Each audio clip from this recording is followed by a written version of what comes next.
ঈদ সামনে রেখে নারায়ণগঞ্জ ও টাঙ্গাইলে মহাসড়কের বিভিন্ন পয়েন্টে যাত্রীর ভিড় বেড়েছে চোখে পড়ার মতো।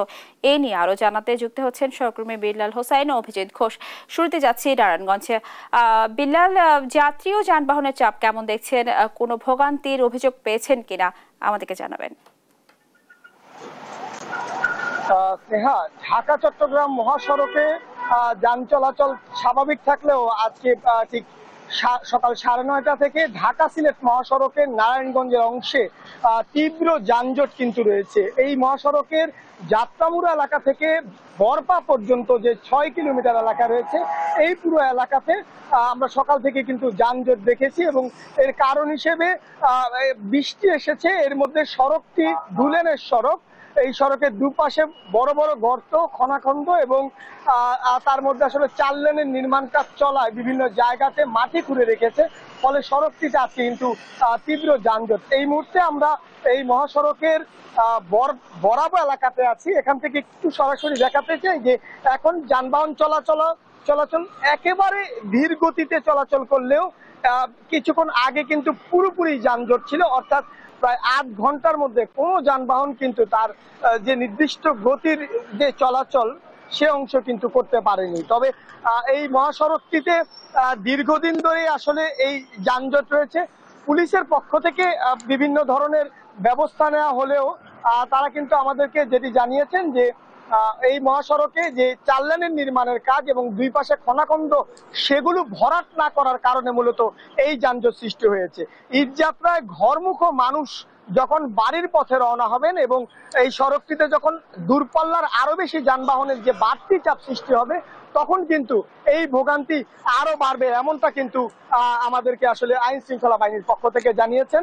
তো এই মহাসড়ককে ঘিরে আসলে যাত্রীরা যেটি বলছেন যে ভোগান্তি আসলে যতই দিন যাচ্ছে ততই বাড়ছে। ঈদযাত্রায় এই ভোগান্তি কমাতে কার্যকরী ব্যবস্থা এখনই নিতে হবে, এমনটাই কিন্তু যাত্রী এবং যানবাহন চালকদের দাবি। এই হচ্ছে আমার কাছে দুই মহাসড়ককে এই মুহূর্তে। সবশেষে আমরা যাবো টাঙ্গাইলে, ঢাকা টাঙ্গাইল মহাসড়কের খবর জানতে। সেখানে আছেন আমাদের সহকর্মী অভিজিৎ। জানাবেন ঢাকা টাঙ্গাইল মহাসড়কের এই মুহূর্তের পরিস্থিতি।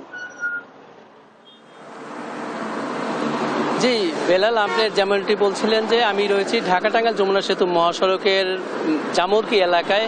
আমি সকাল থেকে যেটি দেখতে পেয়েছি যে এই মহাসড়কটিতে স্বস্তি নিয়েই যানবাহনগুলো চলাচল করছে। আমরা 10টার খবরের যেমনটি বলেছিলাম যে আজকে ঢাকা টাঙ্গাইল যমুনা সেতু মহাসড়কের যে ঈদ যাত্রা শুরু হবে বুধবার থেকে। ইতিমধ্যে আজকে থেকে এই মহাসড়কটিতে জেলা পুলিশ 6 শতাধিক পুলিশ মোতায়েন করা হবে এই মহাসড়কের বিভিন্ন পয়েন্টে, এবং তারা বলছেন যে মহাসড়কে এবারের ঈদ যাত্রায় যাতে মানুষের কোনো ধরনের ভোগান্তি না হয়, কোনো ধরনের অপ্রীতিকর ঘটনায় না পড়তে হয়, সেক্ষেত্রে আইন শৃঙ্খলার বাহিনী কাজ করবে এবং পাশাপাশি জেলা প্রশাসন নির্বাহী ম্যাজিস্ট্রেট নিয়োগ করা হবে এই মহাসড়কটিতে, তারা আইন শৃঙ্খলা নিয়ন্ত্রণে কাজ করবেন।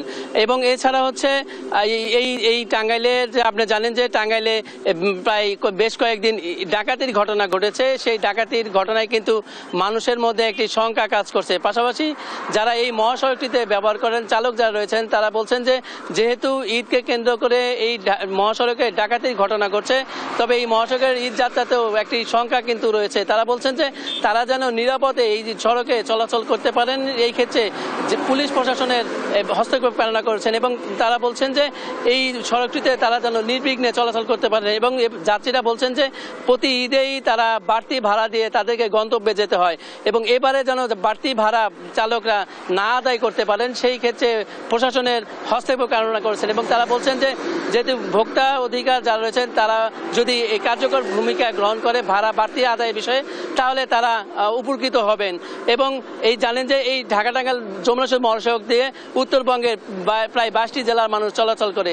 এই ছিল ঢাকা টাঙ্গাইল যমুনা সেতু মহাসড়ক থেকে আমার কাছে সর্বশেষ স্নেহা। বিল্লাল এবং অভিজিৎ, আপনাদের দুজনকে ধন্যবাদ। দর্শক শুনছিলাম নারায়ণগঞ্জ টাঙ্গাইলের ঈদ যাত্রায় মহাসড়কের খবরাখবর।